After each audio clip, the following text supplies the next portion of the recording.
Pour la 40e journée européenne du patrimoine, Saint-Joseph met les petits plats dans les grands, pour rendre cet événement le plus ludique et apprenant. Les Saint-Josephois et les touristes de passage présents louent la qualité de cette mise en valeur de l'histoire de la ville. D'avoir l'histoire de la population qui a vécu là, quoi. Et du coup de comprendre le lien avec les bâtiments et l'histoire qu'ils ont eue. Toutes les choses qui a été faites ici des années avant, les usines et tout ça. Partenaire de l'événement, le pays touristique du Sud Sauvage nous guide dans les rues et ruelles à la découverte des monuments historiques parfois méconnus des Saint-Josephois. Partir au travers le temps depuis, je dirais, donc la création de la paroisse et de la commune de Saint-Joseph, au travers de différentes infrastructures, au travers de différents personnages de la vie quotidienne jusqu'à effectivement notre époque contemporaine. Les organisateurs de l'événement ont mis en place un programme diversifié au travers d'une exposition photo et d'instruments de musique longtemps. Les visiteurs découvrent un morceau du patrimoine de la ville et aussi celui de notre île. Le patrimoine phare de Saint-Joseph, déjà, c'est son territoire et sa population, parce qu'il nous est issu d'un brassage assez unique à La Réunion.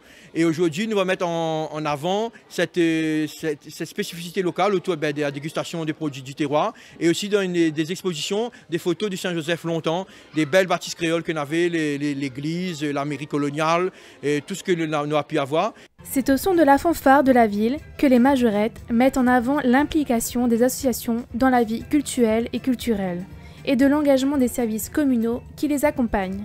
À l'occasion de cette 40e édition à l'échelle européenne, ici à Saint-Joseph, c'est un très beau partenariat associatif avec le pays d'accueil du Sud Sauvage, la Société d'Histoire, l'école de musique et de danse, l'association Rosaline.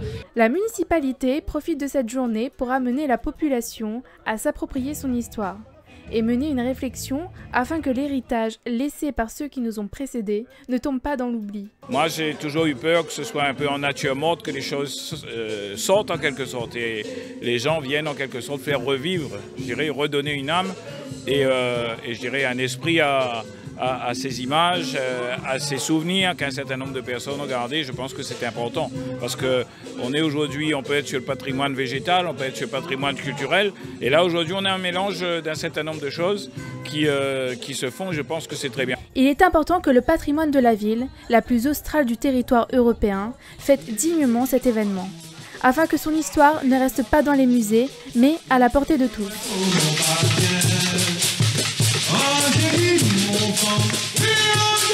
Mamãe já pegou com o